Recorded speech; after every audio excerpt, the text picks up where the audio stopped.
माता च पिता त्वमेव त्वमेव बन्धुश्च सखा त्वमेव त्वमेव विद्या द्रविणं त्वमेव त्वमेव सर्वं मम देव देव त्वमेव सर्वं मम देव देव। ॐ सहना भवतु सहनौ भुनक्तु सह वीर्यं करवावहै तेजस्विनावधीतमस्तु मा विद्विषावहै। ॐ शान्ति शान्ति शान्तिः। You can come take your place.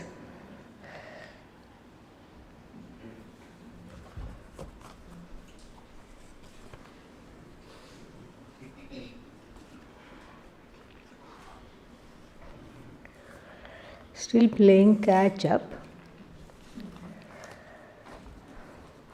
One announcement: from Thursday we will start for our Brazilian friends. What are we starting? They know, yeah, they are showing. Chapter 6, Bhagavad Gita with Bhashya, that will take place in the Pujya Swamiji's Satsang Hall, which is now called Photo Gallery, 1:15 to 2:15. Which days I said? Yes, it will start on Thursday, and then so maybe we'll have it 5 days a week or something like that. We'll see. Okay.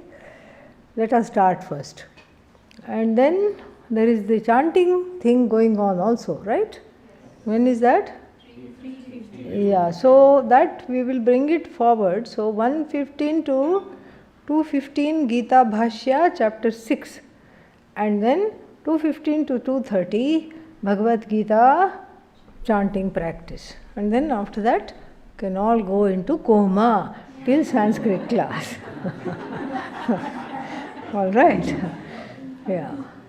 So that is the thing. Should I put it on the group? Okay. Well, this one, our Deepti can do that. All right. What is here now? Are humans responsible? Oh, I have glasses. Why am I suffering? Okay.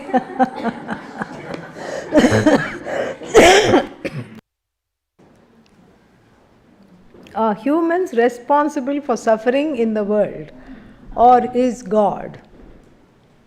What does Vedanta say about this, since all creation is by God? How can we understand devastation, wars, killing, etc.? Yeah, this is like the question of the chicken, egg, and what else? Tree, seed, which came first, all these things. This is how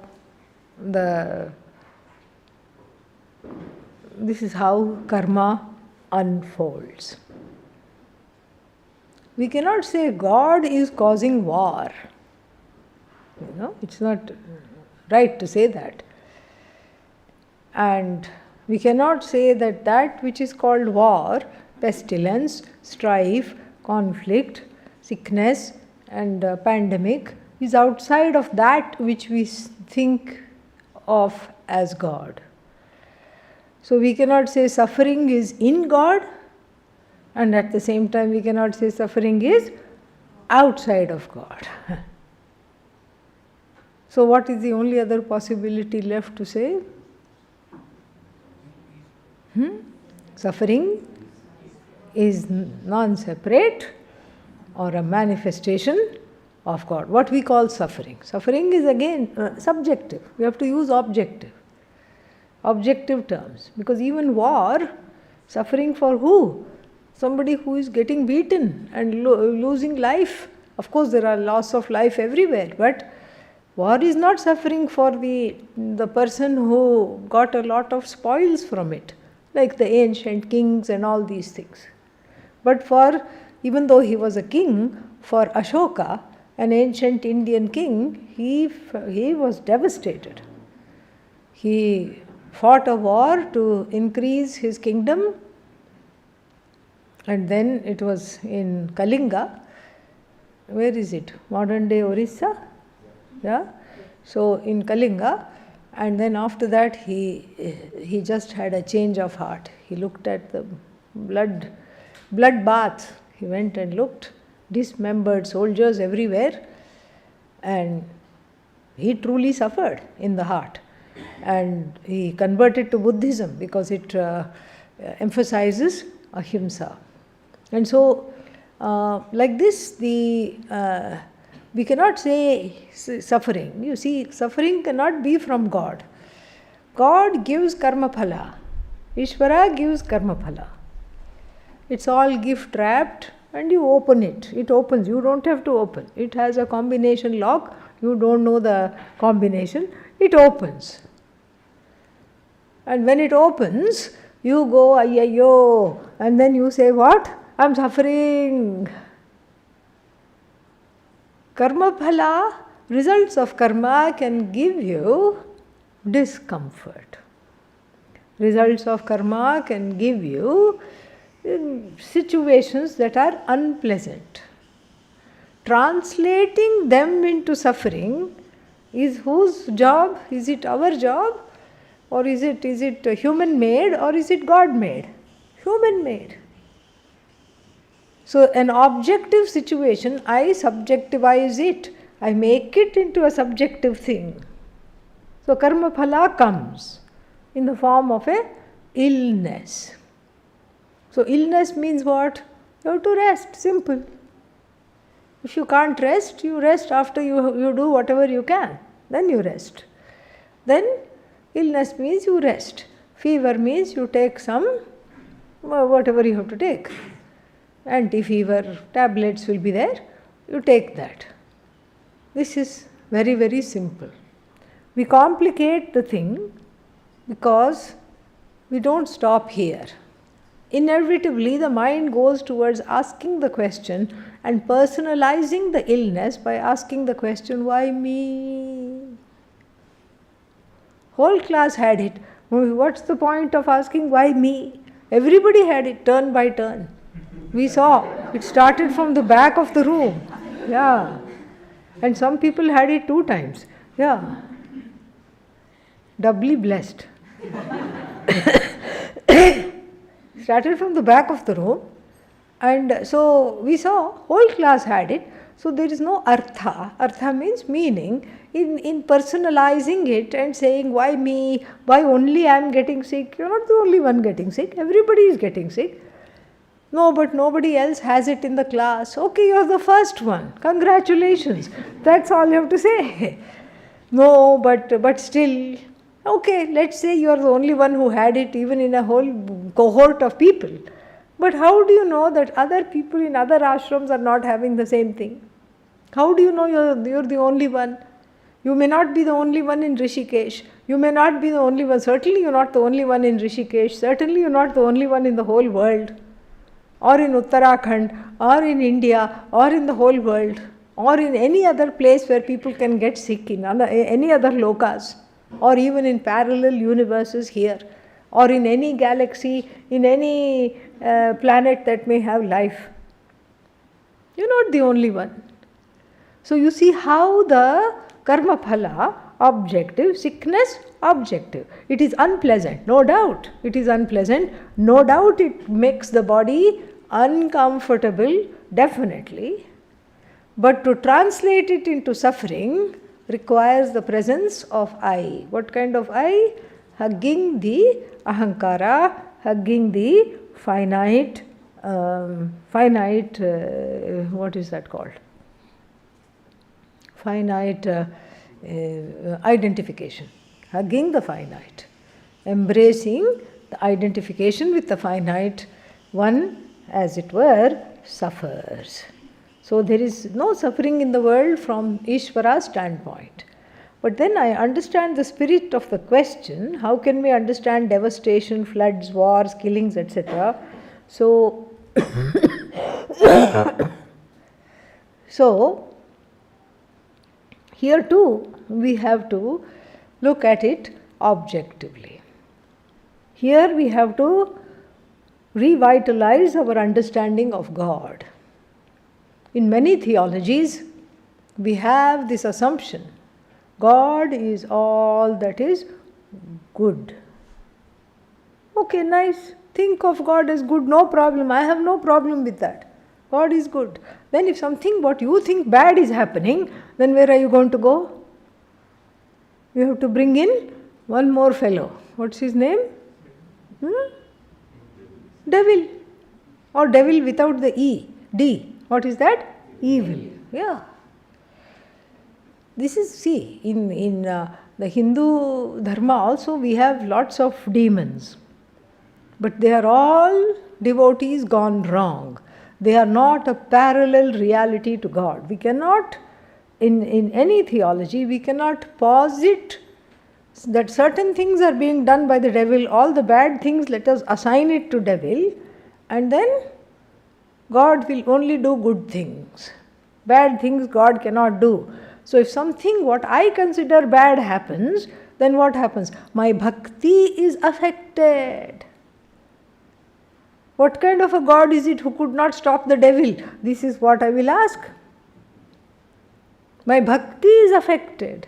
And when my bhakti is affected, I say God is bad. God was good till yesterday because all my raga dveshas were being fulfilled. Now God took away something I loved, and therefore this God is bad. My bhakti is affected. So this is, this is not a very viable position, and it is all shastrically also wrong. Not a viable position. Anyatra dharmat, we will see in the Kathopanishad, when next course, Anyatra adharmat, Anyatra asmat, Kritat akritat, Anyatra bhutacha bhavyacha yat pashyasi tadvada. Nachiketa is tired of how loquacious, the loquacious, is that the word? The talkative, this one is. Lord Yama is. Lord Yama likes to go into stories. How I did Nachiketa Agni, how wonderful you are. Duramete, viparite, vishuchi, we saw in the morning, Vidyacha, avidya iti jnata. Vidya bhipsinam Nachiketa sammanye. Natva kamaha bahavo alolupanta. You did not get hijacked by all the kamas. You were so great. You were this thing. And Nachiketa is just like, stop admiring me. Stop giving me compliments. Come, tell me. And then finally he rephrases the question to get the answer. And he says, tell me that which is beyond dyads. The human mind thinks in opposites. Good means what? Bad. Dharma, adharma. Punya, papa. All these things. We think in Shita, cold, Ushna, hot. This is how we think. And Nachiketa is so clever, at age 7 or 8, that is what the Tikakara Anandagiri says he is in his notes on the commentary of Adi Shankara. And he says that tell me something that is not dharma, not adharma. No, doesn't come under this box called dharma, doesn't come under the box called adharma. Doesn't come under that which is the cause, doesn't come under that which is the effect. Another dyad, cause, effect. Doesn't come under that which is called past or the future, and including the present. These divisions, it is beyond these divisions. That which you see, please tell me that. The answer to this question is the Vedic understanding of God, Ishvara. Anyatra dharma, tanyatra adharma. Other than dharma, other than adharma. And then other than cause and effect, other than all these divisions. Because when we succumb to the divisions, God is far away for the people who have the whole world in boxes. And so the understanding of Ishvara becomes much easier when I am able to box out all the boxes from the head and then see what is it that is being revealed. So the whole ability to suffer, the ability to personalize is also what? Bhagavan. The free will used to depersonalize everything and understand myself is also Bhagavan alone. Two qualifications are needed to be a self-realized individual according to Vedanta. Shrotriya, Brahmanishtha. No. Let me stop you right here. Two qualifications are needed to be a person of self-knowledge, I wouldn't say. To be a person of self-knowledge, Brahmanishtha is enough. Brahmani nishtha asya. That is what it is. One who knows I am Brahman, and that is where the commitment is, and the person who knows. Because one can be a Brahmanishtha without having gone through the, through a lineage, through a parampara. That's why two things are mentioned. Otherwise, two will not be mentioned. Only Brahmanishtha would have been mentioned. But what else is mentioned? Shrotriyaha. Again, this is a taddhita pratyaya. So the one who has listened to his teacher, who got the knowledge from her teacher, who listened to his teacher, who listened to her teacher, his teacher, her teacher, all the way to Bhagavan. Sadashiva samarambham Shankaracharya madhyamam asmadacharya paryantam vande guru paramparam. I venerate the entire lineage, starting with Bhagavan all the way up to my own Acharya. This is what the prayer is. So if you are going to teach, you better be a Shrotriya. Yeah. If you are just going to enjoy the knowledge of the self, doesn't matter. You can be Brahmanishtha also. These are not two qualifications for the person of knowledge. These are two qualifications for the teacher in the Mundakopanishad. Tad vijnanartham gurumeva abhigachet samitpanihi shrotriyam brahmanishtham. In order to know this means this Brahman, gurumeva abhigachet. The only thing you have to do is approach a teacher with humility, with seva bhava, with the heart that is given to service, symbolized by twigs picked up from the forest floor. You don't cut the trees, no. You gather the twigs from the forest floor, make a bundle and offer it. If the guru is a grihastha, that also we have to understand. If the guru is a sannyasi, what will they do with the sticks? Nothing. Only to beat you. That's the only that's the only thing. If you're not learning properly, that's the only use. No use of having stick. But the guru could also be a grihastha. Grihastha means what? Every day they have to do Agnihotra. Guru, Acharya and Acharya Patni together have to do Agnihotra. You are making life easy for them, so that Udite Juhoti, as soon as the sun rises, they have to do it. So then you are bringing the fire sticks beforehand, so that they don't have to look for fire sticks at that time. You are doing some seva. It just symbolizes seva. So if you need a teacher, you have to look for these two qualifications, and here too one is flummoxed. I'll tell you why.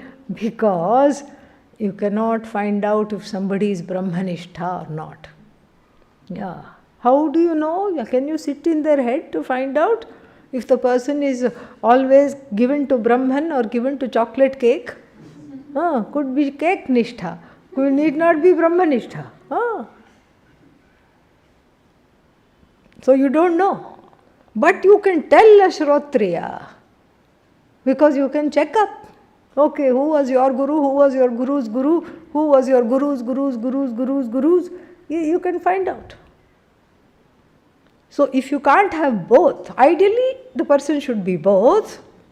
We hope that our guru is both, but supposing we can't have both, what should we go for? Shrotriya. Because they will not mislead you. They may still be in the process of gaining the knowledge, but they will not mislead you. They will be honest to the Shastra. They may say, the Upanishad says, you are Ananda, I am also Ananda, we are all Ananda. But it's the truth. It's the truth. And so, Shrotriya Brahmanishtha are qualifications for not the Jnani, but who? Teacher of Vedanta. How did Ramana Maharshi attain this? By being only a Brahmanishtha. He didn't study much and preached in silence. How is this possible? See, we don't know much, because even though Ramana Maharshi, many people have seen, and is from the past century itself, still we are not knowing many things.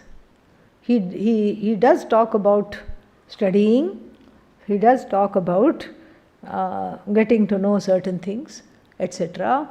And so he preached in silence. We cannot say he preached in silence, we can say he was silent. Because if you think he preached, then that would be a subjective thought.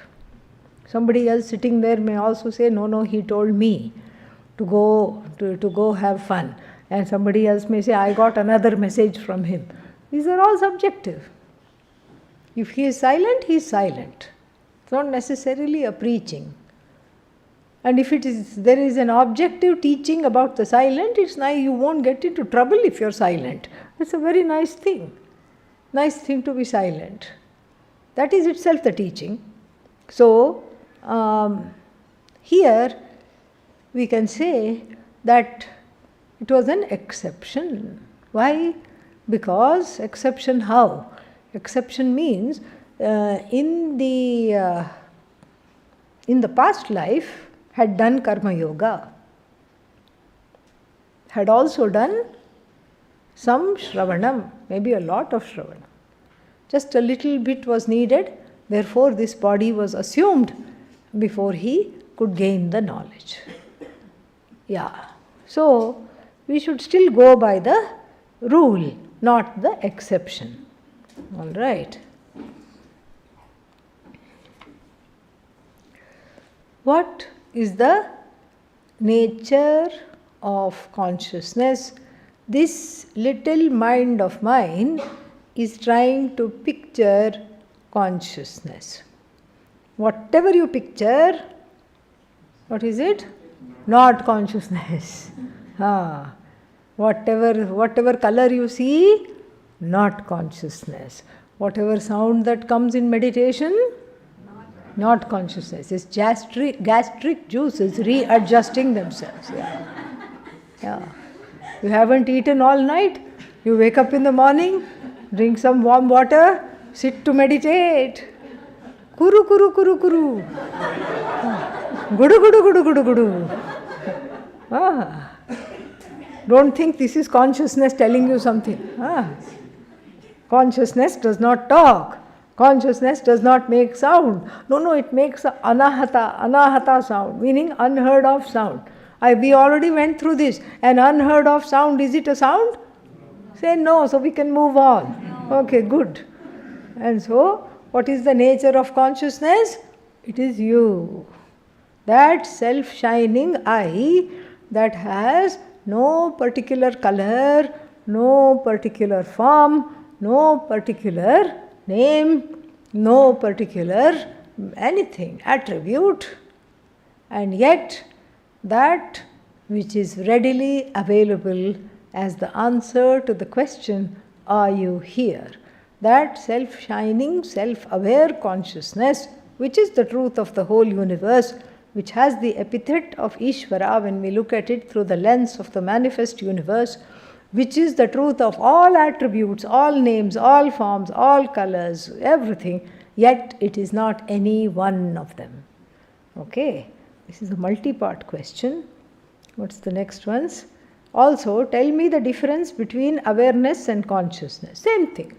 Awareness we usually use with one's own body, mind, sense complex. Consciousness with the total. They are synonyms. It's good to start with awareness, with the word awareness, and then move to consciousness. Because awareness is so intimately understood as oneself. Explain below. This is reading like a test, okay? Explain below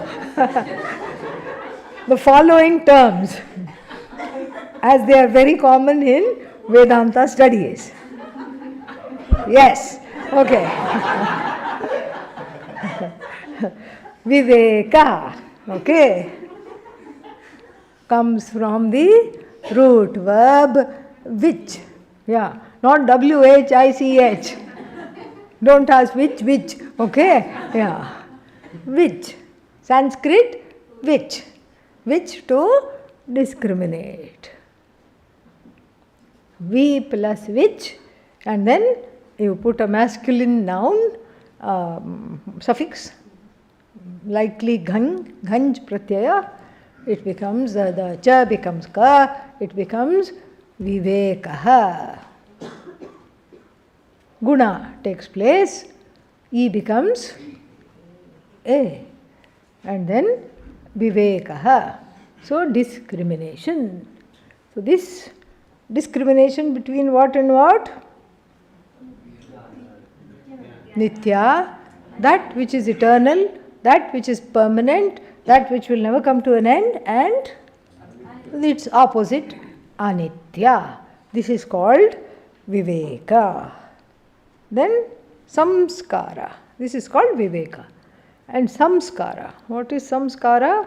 Samskara is misunderstood many times because people don't understand it very well. Karaha means doing. When you add some, nicely done. Samskrita, past passive participle, samskara, that it is just the, from the masculine noun standpoint, it becomes samskaraha. So, samskara, meaning impressions from the past, early childhood impressions, or even past life impressions.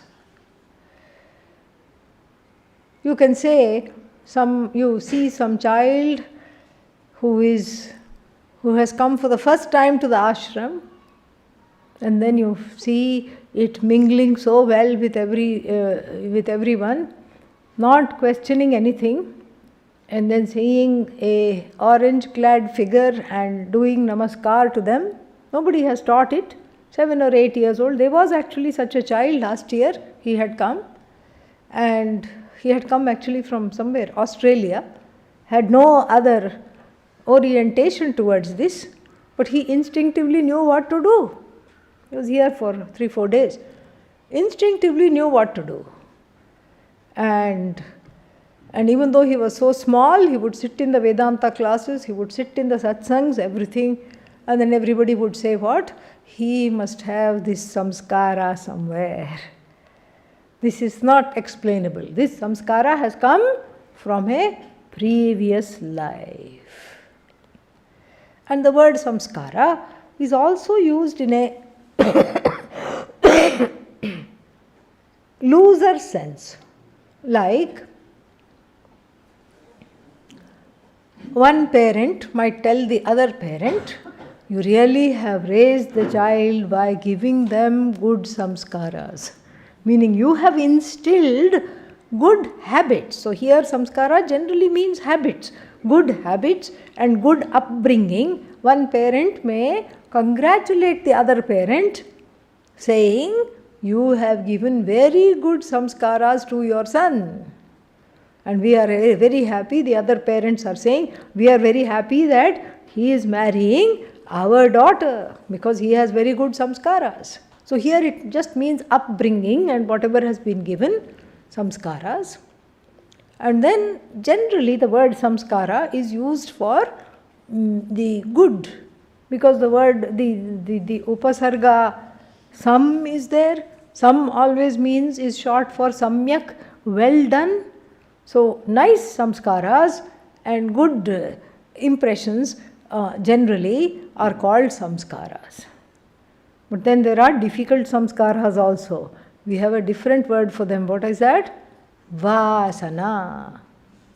Vasana is used for good also. Pumsam Advaita Vasana. Among the people, the Vasana for Advaita is there.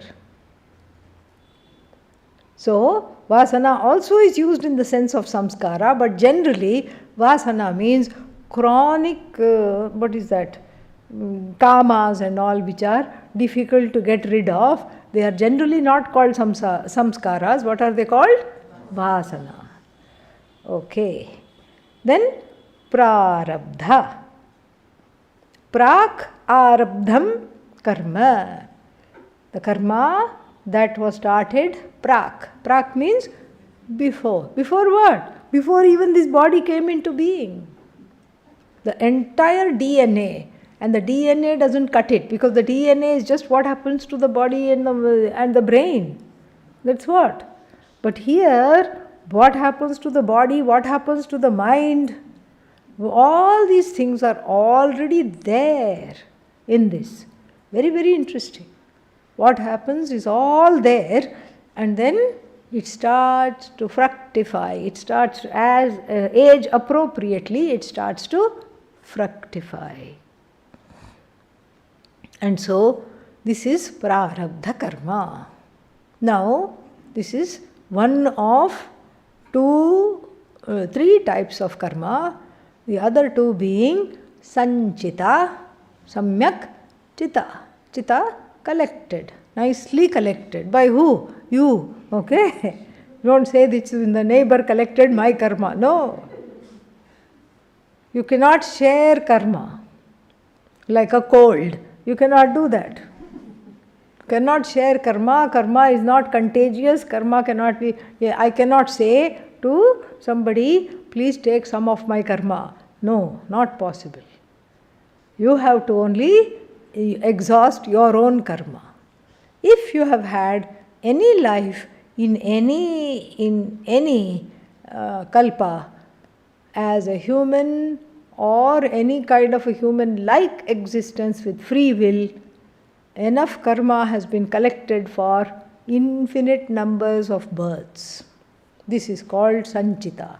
Out of sanchita, a small little piece is broken out. If sanchita is a big dough, you should go see the roti making thing in the kitchen, you know. So much dough is being needed.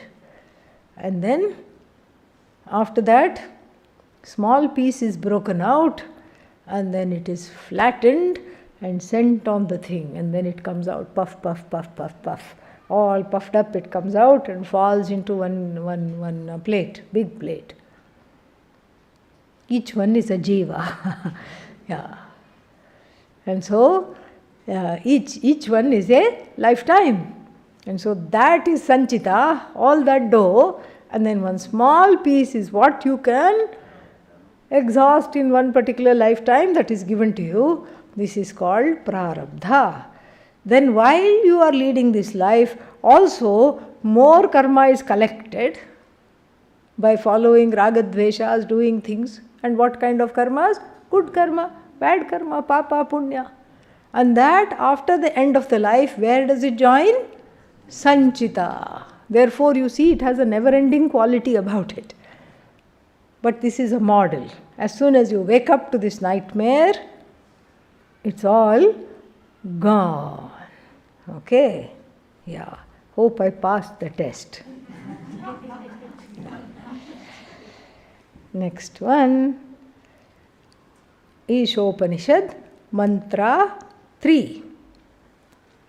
Is it acceptable, appropriate to say it talks about Bhoganishtha as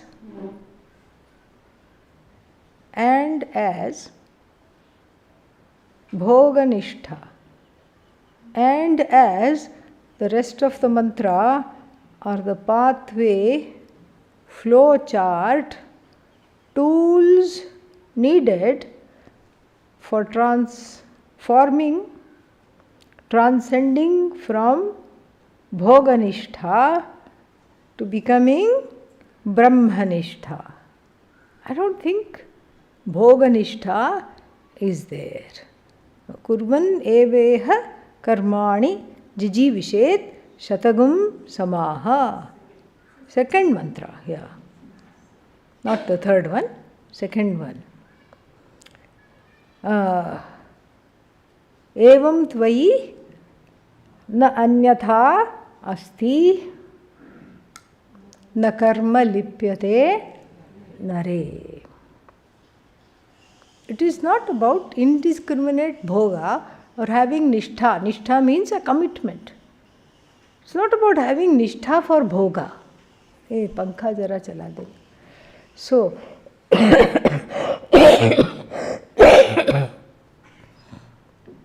it's not about having nishtha for bhoga. It doesn't say indiscriminate, thank you very much. It doesn't say indiscriminate enjoyment. That is what bhoga means. It's not indiscriminate. And it is not telling you to keep enjoying life. We have to see it in context. So we have to see what does it say.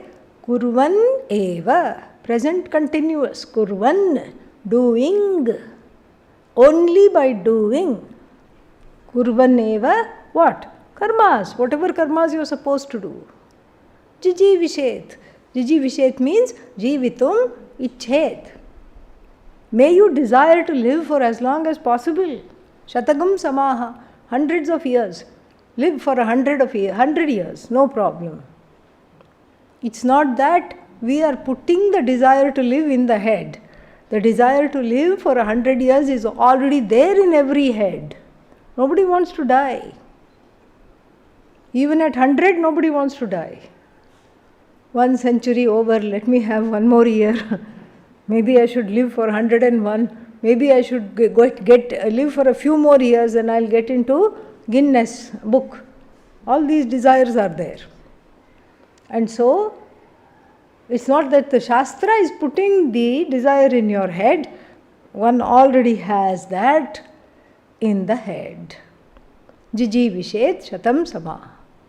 So, live the life up to 100 years responsibly by doing the karma. Where is Bhoganishtha here? Where do you see Bhoganishtha? Huh? Maybe the third shloka you have to see. What is the third shloka? Andhena tamasavrita tagaste pretyabhigachanti yeke atmahano janaha. There also there is no Bhoganishtha. In the English translation it says the heavenly worlds. No. Asurya. Nether worlds. Asurya namal te lokaha andhena tamasavrita. Covered by blinding ignorance. These kinds of lokas, people go. No, it means the second one only, where this is talked about, not the third one. Third one, it's very clear.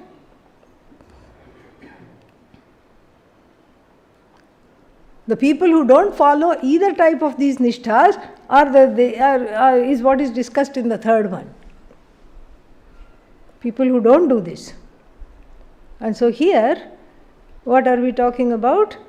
This Bhoganishtha, it's not Bhoganishtha at all. It's about responsible living while doing your duty to the society, country, family, etc. Swadharma. And then when you do it like this, na karma lipyate narehe. So for the person, the karma doesn't touch.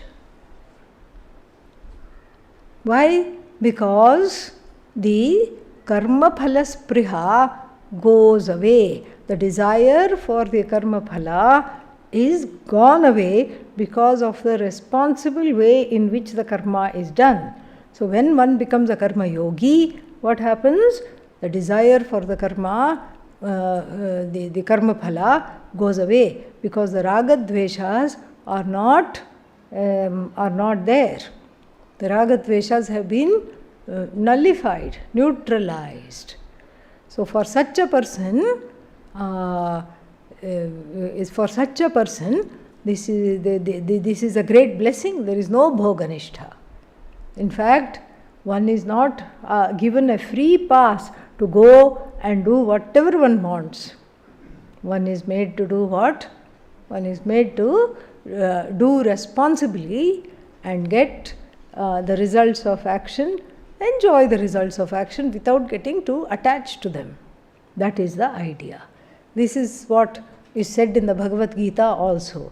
Namam karmani limpanti name karma phale spriha iti mam yo bhijanati karma bhihi sa nalipyate. One Lord says, Namam karmani limpanti. Limpanti means doesn't they all limp together? No, that's not what it is. Okay, lip to touch, get affected. The karmas do not touch me. Why? Name karma phale spriha asti. I do not care to. I am not attached to the karma phala. And one who knows me as such, saha also, that person also, karma bhihi nalipyate, by the karma is untouched. So the spirit of the question, so you can do a transformation, a flow chart. Yes, you go from the first portion of the Veda slowly to the second portion of the Veda. You go through the Karma Kanda to the Jnana Kanda. Okay, and then become a Brahmanishtha through the studies. Tathastu. Wonderful. Okay. Can you provide a list of to-dos that will help us stay on track, working towards adhikaritvam? This will specifically help as we get back to day-to-day responsibilities of samsara upon our return. Yes, return is coming. Correct. So, return is fast upon us. And so, can you provide a list of to-dos that will help us to work towards adhikaritvam? Ayyo, I thought adhikaritvam is the list, shama, dhamma, etc. Now, I am coming to a list, a pre-list. Correct? Like a pre-list before the list. So, what comes prior to shama, prior to dhamma, prior to management of raga, dveshas, prior to a non-reactive organs, prior to cultivating a tranquil and non-reactive mind, what comes prior? The nishtha for self-knowledge. The commitment for self-knowledge has to come prior, because otherwise the embellishments in the form of the, what are they called? These lists called qualifications, adhikaritvam, will be just tinsel. It will be like somebody getting dressed up with no place to go. Why are you all dressed up? Just like that. Are you going somewhere? Are you going out to dinner? No. Oh, somebody coming to your house? No. Then why are you dressed up? Just for fun. Meaning what? All dressed up with no place to go. What is the use of having all the adhikaritvam? What is the adhikaritvam directed towards? Moksha. If moksha is not featured there, then what is the use of all this adhikaritvam? So therefore, moksha itself is an desire for moksha itself is adhikaritvam. What is that called? Mumukshutvam. Moksho me bhuyad iti tivra ichha. The intense desire to be free from samsara itself is a qualification. Now we are talking of pre-qualifications. So here, pre-qualifications means what? I have to have purushartha nishchaya. What is purushartha nishchaya? Knowing what I want in life. And what is it that I want? Why so feeble? Nobody should hear or what? At least if you said it after going back home, it's forgiven. But here, we are among all the people who hopefully want the same thing. What do you want? When do you want it? Yeah, yesterday. That's the correct answer. So, this has to be clear. If Vedanta is one more pursuit among 100 other pursuits that I have, then what will I say? I don't have time for Vedanta. I don't have time. Vedanta is not one more thing to do. It is you, because of which you do many things. That is what is Vedanta. And to understand that all your pursuits and the pursuit of Vedanta are on two entirely different planes. All the other pursuits in one's life are the pursuits of objects. The Vedanta pursuit is the pursuit of you, the subject, that is not subject to objectification. The pursuit of the objects is going to end in exactly misery. Sarve samyogaha viyogantaha. Acharya Sureshwara, who was that? A direct disciple of Adi Shankara, says that in his commentary on the Brihadaranyaka Upanishad. Sarve samyogaha coming together, viyogaha falling apart, going apart. All coming together is until it falls apart, goes away. If this I have to understand, this is not some kind of a doomsday saying. It's not that all Vedantins are spoil sports and killjoys. No, we are not. You can have a good time if you understand this. You can enjoy life. We are not doomsdayers. We are telling it factually. Everything that you love is, if it's other than you, what's going to happen to it? It's going to come to an end. And that love for you is what is projected outwards, and that's why one loves all these things. Because the love of the self is projected externally. And so this we have to see. And then when we see this, then we will stay on the track. We will not go astray. So this is Purushartha Nishchaya, and if you haven't made it, make it now. Make it now. Then only moksha will become a tivra ichha. I want moksha now, because now you know what moksha is. Because you are oriented towards that. Purushartha Nishchaya means shifting between all the pursuits and deciding this is the best, east or west, this is what I am going to stick to. And until that happens, all the other accoutrements, embellishments will just be like getting dressed and having no place to go. The dressing up is for what? Is to meet the self, is to greet the self. But then that has to be understood.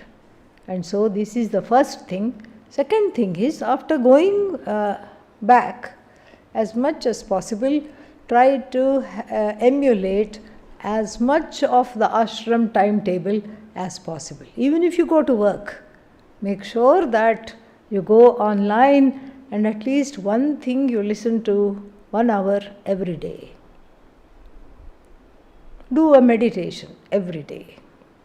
Every morning, wake up, do a meditation before you go anywhere, and then you come back home and do 1 hour of Shravanam. It's a lifesaver.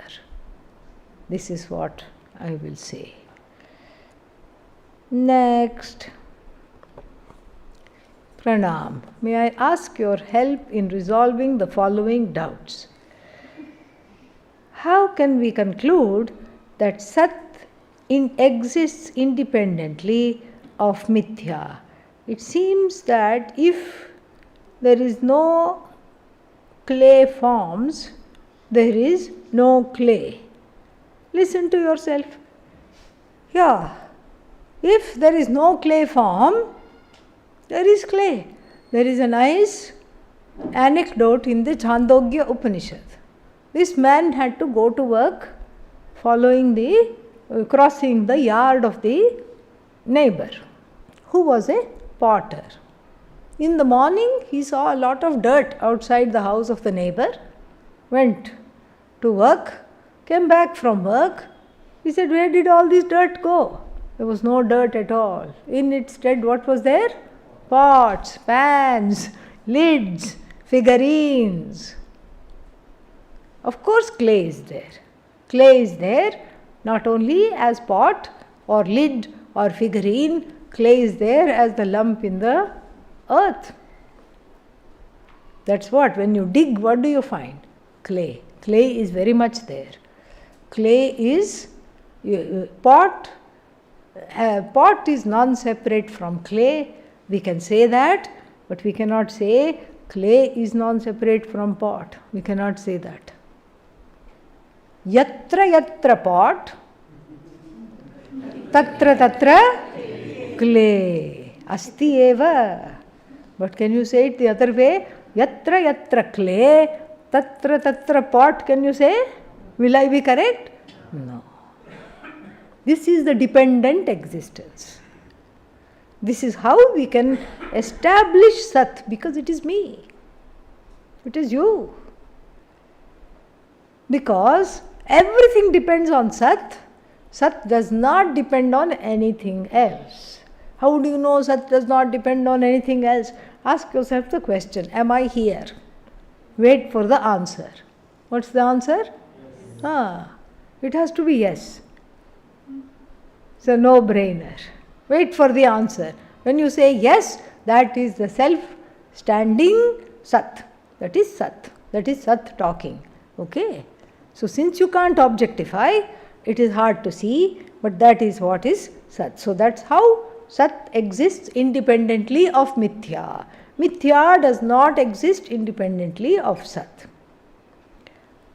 How can we know that there is consciousness without content?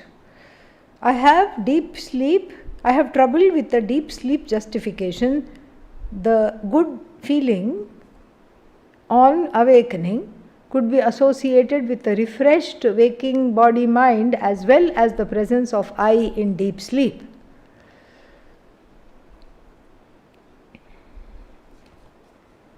How can we know there is consciousness without content?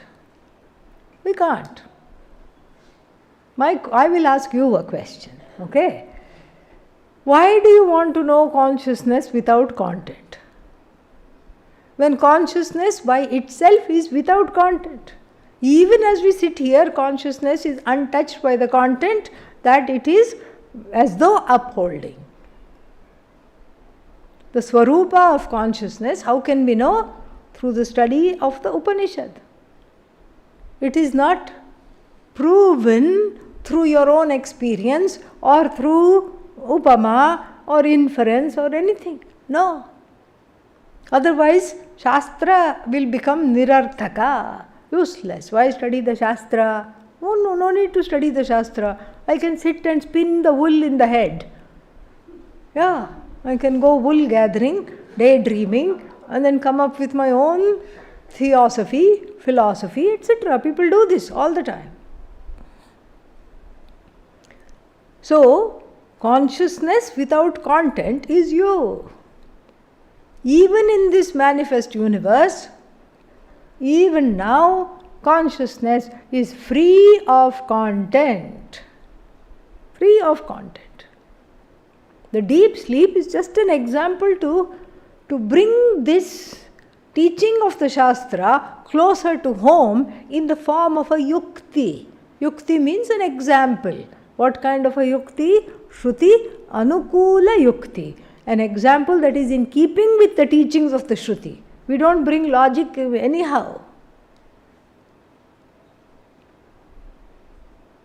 You can't just sort of say, there is no pot in the palm of my hand, therefore, here's the logic, okay, wait for it. Therefore, there is an elephant at the foot of the stairs.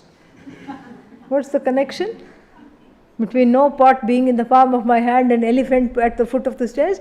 No connection. So you can't just use logic like that. Logic has to be used in keeping with the Shruti.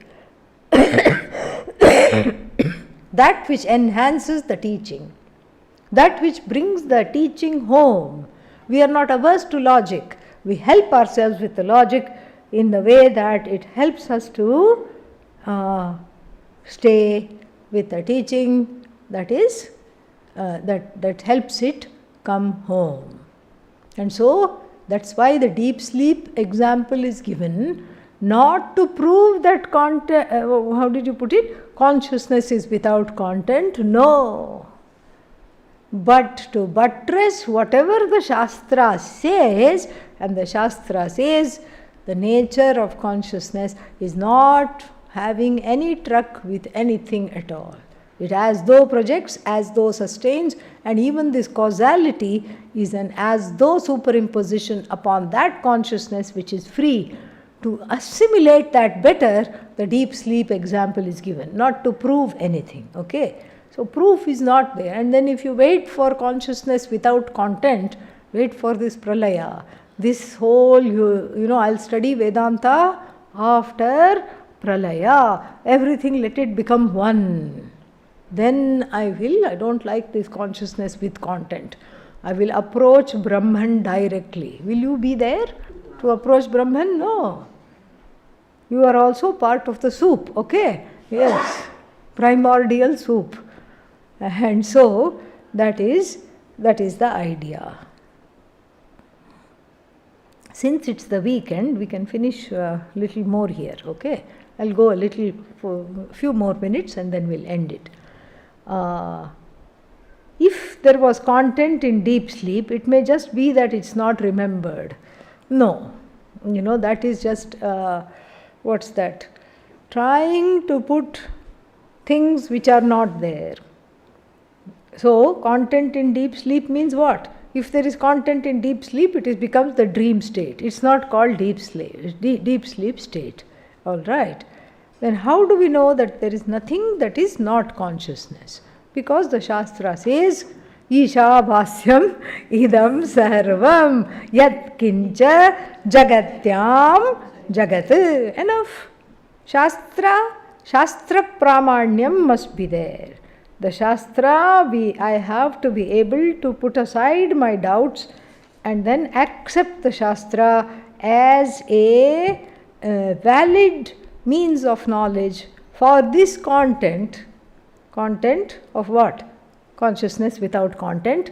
For this, I have no other way to prove this or to disprove this. I have no other way, I don't have reach. So I better rely on the Shastra. So when there is Shraddha, devotion to the Shastra, and when there is Bhakti, devotion, reverence to the Shastra, just like I have the same Bhakti and the Shraddha for my own eyes. So suppose I say, look at this wonderful pink lotus. Big one, very big pink lotus I am showing you. See, everybody enjoy. Would you like to offer it to Gangadhareshwara tomorrow? What will you say? This is a test, because this is obviously neither pink, nor is it big, nor is it a lotus. Why? because you are backing your eyes as the pramana. You are standing behind the eyes as the pramana, and you are saying this is not possible. All these medicines they gave her when she was sick, she has started to talk like that at the end of the night. This is the conclusion you will come to. And they pumped her with antibiotics, and so this is what is coming out. This is what, side effects of medications. This is what you will say if I persist in telling you that this is what? Big, beautiful pink lotus. It's not a lotus. The eyes are showing very, very clearly it ain't a lotus. Okay? So, that means what? You are backing your eyes. You are behind the ears. You are just innocently going from your room to the dining hall. You have to pass the room of another, and suddenly you hear your name whispered. Naturally you stop and you find that they are saying wonderful things about you. Oh, he or she is so helpful, she is so helpful, he is so wonderful. Haha, nice. You are behind your ears. And if later on somebody says bad about that person, you say, no, I know he's a good person. How do you know he's a good person? Because he's very objective. He said good things about me. You are behind your ears. You are behind your, even if somebody blindfolds you, put some salt on your tongue and says, what lovely sugar. You will say, no, you haven't seen the dabba, the bottle that says sugar or salt. They put salt and they say, it is sweet. You are not going to believe. You're not going to believe. And so therefore what? So therefore you have to understand that the same kind of belief, and here it's belief pending understanding. Until you see it for yourself, because what we are talking about is you yourself. Until you see it, it's a trust pending understanding. It's not a blind belief. It's a trust pending understanding, and you have to accord that to the Shruti as the only thing that is going to show you the truth of yourself. Nothing else can show. All right. Yeah. Nice question. Still a whole lot more. OMG. But it'll get done in the next one, provided you don't ask any more new ones. Yeah. Hope against hope. All right. Yeah. Om sarve bhavantu sukhinah, sarve santu niramayah, sarve bhadrani pashyantu, ma kaschit dukkha bhag bhavet, asato ma sadgamaya, tamaso ma jyotirgamaya, mrityor ma amritangamaya. Om purnamadah purnamidam purnat पूर्णमुदच्यते पूर्णस्य पूर्णमादाय पूर्णमेवावशिष्यते. ॐ शान्तिः शान्तिः शान्तिः.